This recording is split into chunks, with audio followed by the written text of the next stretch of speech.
A todos, has dicho muchas cosas, Asun, así que voy a decir poquitas. Lo primero, quiero agradecer al Ateneo Republicano, que nos haya invitado a su casa a la presentación del libro, contribuyendo así una vez más precisamente a visibilizar a las víctimas de la represión franquista. Quiero también además darles la enhorabuena por los muchos años que llevan trabajando en la creación de una conciencia cívica crítica, mascarón de proa indispensable para que amortigüe los tiempos que corren y la disgregación de valores éticos fundamentales. En cuanto a la mesa, a los amigos que me acompañan, a mí me resulta muy difícil hacer un agradecimiento como un abuso. Pablo y Concha son lo que en memoria histórica... ¿Ahora? Sí. ¿Mejor? Lo que en memoria histórica se llama fríamente informantes. Son personas de las que no conocemos nada, no sabemos nada de su vida y nos acercamos a ellos porque los necesitamos. Los necesitamos para elaborar nuestro propio discurso. Y enseguida nos colocan en nuestro sitio, que es un sitio muy pequeñito en comparación con su generosidad. De hecho, son el puente que nos conectan con las víctimas y las reconocemos en ellos, y nos reconocemos en ellos. Por eso, muchos de los informantes terminan convirtiéndose en amigos, como es el caso de Pablo y Concha, y además, en este caso, unos amigos que sé que se están dejando la piel en seguir investigando las circunstancias sobre la vida y la muerte de sus familiares. Yo os doy las gracias públicamente porque sin vosotros este tipo de investigaciones no sería posible y además de ser posible, desde luego, tendrían poco corazón y la memoria también necesita corazón. En cuanto a Manolo, pues, ¿qué puedo decir yo de Manolo? Manolo para mí es un mago. Y es un mago porque convierte en natural el compromiso por las luchas, por las libertades, el compromiso con la solidaridad, el compromiso con la resistencia. Lo hace, no es que lo haga, es que parece que es así y entonces a mí me parece que tendría que ser igual para todos, que todos tendríamos que nacer con ese don de resistente. Y además, últimamente, en los últimos años, se ha convertido en un compañero de viaje para cruzar la frontera española y nos vamos a Francia en unos viajes emocionales que nos conectan con los exiliados republicanos y solemos terminar siempre en la tumba de Machado. Yo sé que el compromiso y la generosidad de Manolo, que me hacen admirarle profundamente, como nos pasa a todos, precisamente le convierten en el pintor de todos, sobre todo en esta ciudad. Pero a mí esos viajes, esa especie de exilios voluntarios que nos duran unos días, me gustan mucho, porque así me hago la idea de que me pertenece un poco más, y me gusta. Y me gusta mucho porque además así puedo seguir aprendiendo, porque yo con Manolo aprendo, siempre aprendo. De hecho, para mí Manolo es una especie de maestro republicano. Y con respecto a Asun, con la que he recorrido precisamente todo el camino para llegar hasta aquí. Sin ella este libro no hubiese sido posible ni material ni emocionalmente. Llevamos juntas muchos años y aunque a veces la vida nos separa por esos cambios de rasante que cada una tomamos, al final siempre volvemos a encontrarnos, volvemos a darnos un abrazo y seguimos caminando juntas, y eso espero que siga siendo así siempre. El libro tiene muchas más deudas emocionales que no voy a identificar aquí, porque la mayoría además saben quiénes son, y muchos estáis aquí presentes, pero sí que hay deudas especiales que quiero señalar, porque son personas que han contribuido especialmente a que este trabajo haya salido adelante.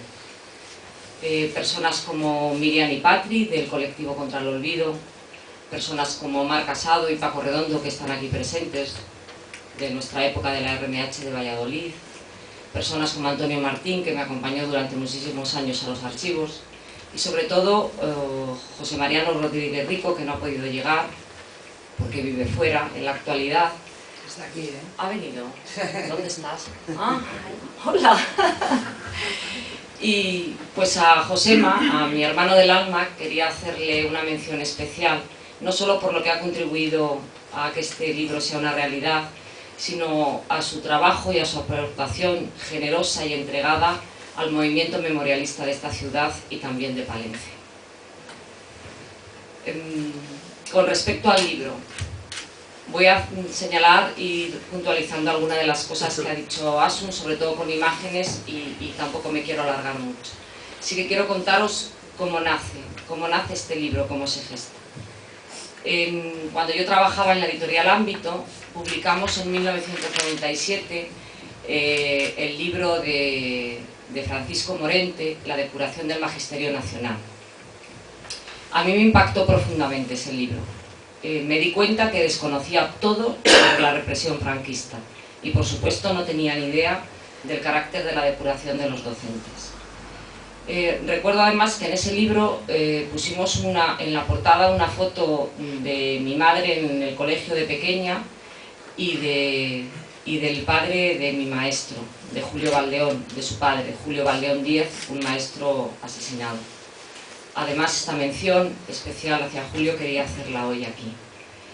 Pusimos esas fotos por algo formal, quiero decir, no había otra implicación, nos parecían bien para la portada.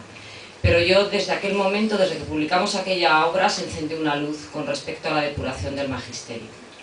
Mi familia, como todas las familias, yo creo absolutamente todas las familias de este país, se han visto modificadas por la guerra civil, están identificadas con la guerra civil, pero en mi familia los casos que ha habido de represión franquista habían afectado a mineros y a carteros. No había maestros represaliados en mi familia y además es algo que yo he conocido muy tarde y no funcionaba en mí en ese momento, pero ahí quedó. Se publicó, lo conocí y ya está. El siguiente recuerdo que tengo con respecto al contacto con el movimiento memorialista, la memoria histórica, fueron las impactantes imágenes que supongo que todos visteis de la primera exhumación en Priaranza del Bierzo. Y también recuerdo que aquellas imágenes, en aquel momento, yo decidí que quería vincularme con aquello. De alguna manera quería saber, quería conocer. Algo pasaba, yo había pasado por las aulas de la Facultad de Filosofía y Letras, me había especializado en Historia Medieval, pero había cursado asignaturas de Historia Contemporánea y no sabía nada. Y entonces a partir de aquello yo de alguna manera quise vincularme. Una vez más de la mano de Asun, que fue quien hizo todo para que la memoria y el movimiento memorialista naciera en Valladolid, me vinculé a la asociación en octubre del 2002 y entonces primero lo hice como voluntaria durante muchos años y después de una manera un poco más profesional, realizando trabajos específicos sobre la depuración en la provincia de Valladolid. Aquel trabajo de campo que me llevó a recorrer los pueblos de la provincia, me di cuenta que la depuración de los maestros tenía unas connotaciones especiales. Lo primero que me llamó la atención es que cuando en el primer listado de represaliados en muchos pueblos no figuraba el maestro. Y la explicación era sencilla, no era culpa de los informantes, era nuestra culpa.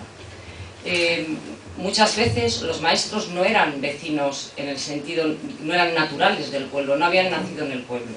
Estaban allí ejerciendo su trabajo, algunos llevaban incluso poco tiempo. Entonces cuando preguntabas por los convecinos, por las personas que habían represaliado en la localidad, a veces no mencionaban al maestro. Pero si hacíamos la pregunta, la investigación de forma inversa, si preguntábamos directamente por el maestro, entonces la información era ingente. Todo el mundo recordaba al maestro, los datos revelaban a personas valientes, comprometidas con la educación, preocupadas por la infancia, y de hecho creaban una memoria colectiva sobre el maestro que llamaba mucho la atención, sobre el maestro republicano. Yo fui recogiendo toda aquella información sin procesarla, la fui dejando, iba anotando y no le daba otra forma más que tratarle como un represaliado más para los trabajos de investigación. Y será de nuevo con las jornadas que ha mencionado antes Asun, que coordinó sobre cultura y revolución educativa republicana y represión franquista, en marzo del 2012. En ese momento fue cuando decidí que tenía